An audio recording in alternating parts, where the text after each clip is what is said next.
I want to bring you greetings from the Governor of the President of Zimbabwe, Dr. Mlambo. And also, I had also said I will also bring greetings from the Minister, but now since he's here, he'll give his own greetings. I'm very happy also to be here with you.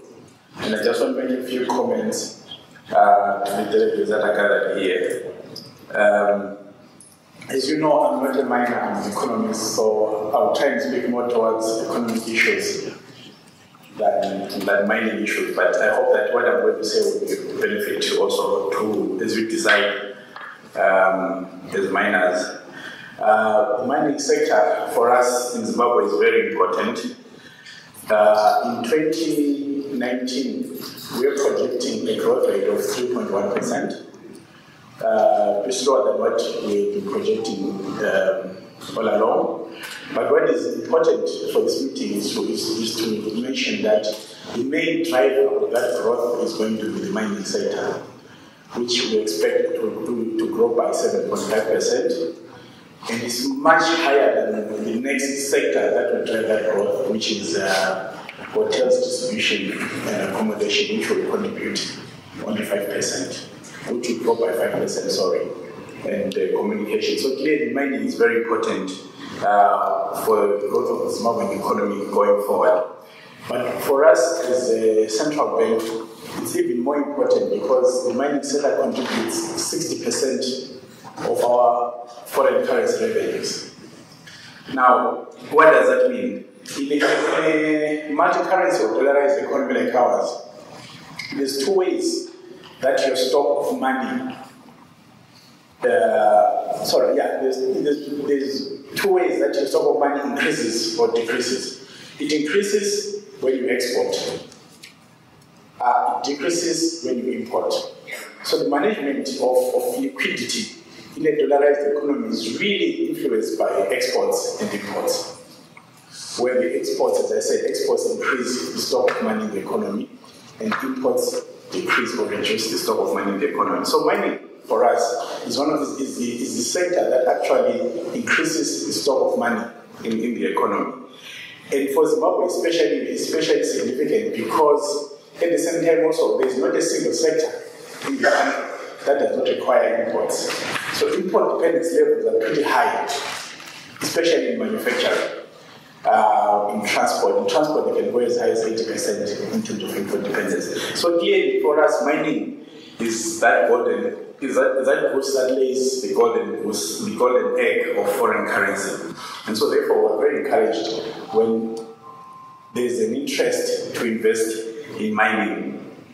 I saw here that on the banner they wrote Zimbabwe is open for business, which ties up with the mantra that we always hear from government and from ourselves in the central bank. It also ties up with the objective of creating an upper middle income country by 2030. But I want to spend a few minutes interrogating this idea. What do we mean when we say Zimbabwe is open for business? What kind of an economy are we talking about when we say Zimbabwe is open for business? I believe that it means that we want to deliver an economy that offers a conducive climate for domestic and foreign investment. In other words, we want to have an economy where both domestic and foreign investment can thrive. We want to deliver an economy that has macroeconomic stability. We saw in the years 2006 to 2008 what macroeconomic instability can do to a country, how it can reduce the incomes of ordinary citizens. So we need to maintain a stable macroeconomic environment. 3, we want to have an economy where property rights are secure and where the rule of law is respected. Because without secure property rights, people don't invest. We know that. And I think we just heard just a few seconds ago from Mr. Claff that what happened and what happens when you don't respect property rights. So clearly, we want an economy where when you get your asset, you know that it is secure. But 3, we want an economy where we can improve the livelihoods of our citizens, because there's no point in doing all these things and your citizens are not benefiting from it. So we want to have an economy where the citizens benefit from that. But finally, we want an economy that is integrated into the global economy. I know that we are in an epoch where there seems to be a retreat from globalization, but we see this with certain developments, both in North America and in Europe. But I think for us, we've been isolated for a long time and we've felt what it means to be outside the global economy. We are one of the few countries in Africa that missed out on the rising Africa story. When the whole of Africa was rising, we were not rising with them. So clearly we don't want that anymore. So this is what for me means by a Zimbabwe that is open for business. One of the things that we have learned and we know is that capital cannot walk in if it can't walk out. So clearly we need to put in systems that allow capital to be able to walk out when it wants to. Now, how are we going about creating this mid-income country? We are now at the stage of stabilization, but moving forward we'll go to the stage of transformation. But at the stage of stabilization, I'm sure you all know that a few days ago, the Minister of Finance unveiled the 2019 budget, which was aptly titled Austerity for Prosperity. Austerity for Prosperity. And this is important because to get to that, the first step we need to get to where we want to go in 2030. First step was to lay the foundations for economic growth and for transformation, and that means that we for some time we're going to have an austere budget to deal with the challenges that we face. Now, the minister mentioned two evil twins that confront us today as a country. The first one is fiscal deficit, that's half of the twin. The other half of the twin is current account deficit, or the external deficit, if you like. And he announced a number of measures that he wants to deal with this, and some of them I think are quite important to the mining sector, and I know the Minister of Mines will cover them. But I thought some of them that I can mention myself also is that for the mining sector, the minister wants a continuous review of the surrender requirements to ensure that production takes place across all the key sectors, or all the key minerals, if you like. And to respond to that, at the central bank, we've revised the retention requirements for the mining sector, because I'm sure you know, we in the gold sector we had been retaining gold miners, large gold miners were retaining 35% of their foreign currency earnings, but as of now, from the time the budget was announced, they will now be retaining 55% of their foreign currency earnings. But of course, I know it's not enough, but I think we need to move a step at a time. So 55% is retained by large-scale gold producers. For platinum, chrome, and diamonds, marble, and granite, they will retain 50% of their export earnings. 45% will be retained, will be pushed to the central bank, and 5% to authorized dealers. And then for all the other mining, excluding gold, chrome, platinum, and diamonds, and marble and granite, they will also retain 50% of their export earnings. RBZ will retain 40%, and authorized dealers will retain 10%. This is done in order to revive and revitalize the sector. And like I said, I know it's not enough, they would want to have more, they would want 100%. But we also understand that we also have other obligations that we need to deal with fuel. We are spending almost $20 million a week to fund fuel. We're spending $5 million a week to fund energy, and then the medicines and the drugs, $2-3 million per week. So clearly with these issues that we need to deal with, but the project is always constantly being reviewed. So this is one of the, I thought, the positives that came out of the budget that was announced by the minister. We have also on our own, put complementary measures to support the austerity for prosperity budget. Although we announced these measures earlier, but I think they still are very important to mention. You may know, and I know, that on the 1st of October, we issued the Meridien monetary policy statement, where we did two things, a couple of things. Importantly, first of all, we reaffirmed the multi-currency regime. So the multi-currency regime, or if you like dollarization, if you like, multi-currency regime remains in place. So with the dollar remaining as the currency of accounting.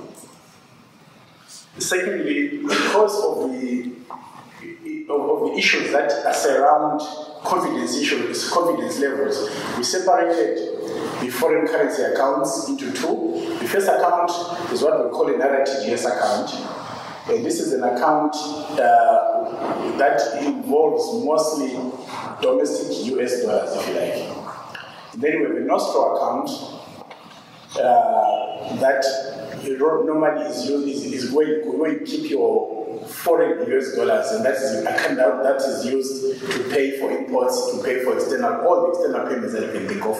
While the RTGS account, the real-time gross settlement system, is used for paying your local payments.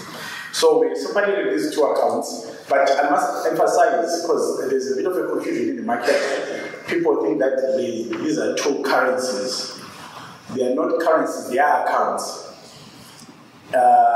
It's a timing issue that separates the two accounts. In the same way that you have in deposit, on the deposit side, you always have a demand deposit and a time deposit. In other words, we have a deposit that you can take out money anytime you want to take without informing the bank, but you have another deposit where you need to inform the bank over time. So, but those two deposits are still the same currency. So that's the same thing with these two accounts. The RTGS account takes a bit of time to get your money, but the Nostro FCA, you can get your money immediately. So it's a timing difference, it's not two currencies.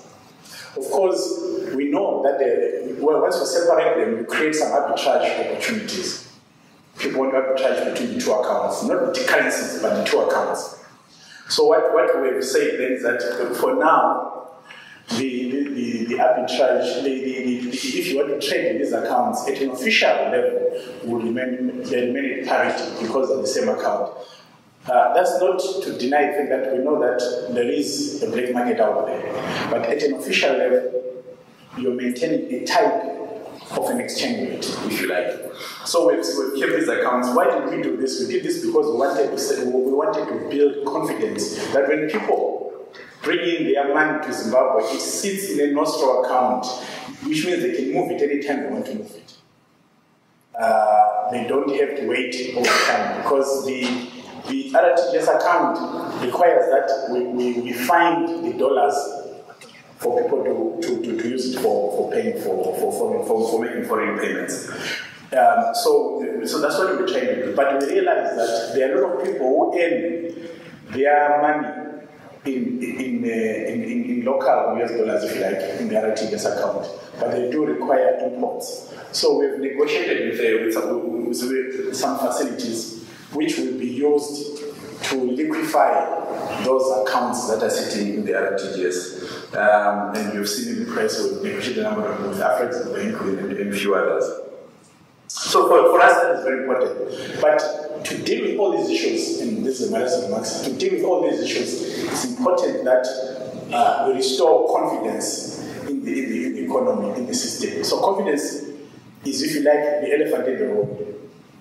And so we are putting a number of measures for this confidence level. One is, of course, the budget also tried to address some of this by addressing the two evil twins of fiscal imbalance and external imbalance. You're really beginning to build confidence, and you're beginning to think about building reserves, which you need for building confidence. But above everything else, we need to re-engage with the international economy, both at an economic level, in terms of repayment of our debts to the World Bank, the African Development Bank, and the European Investment Bank as a first level.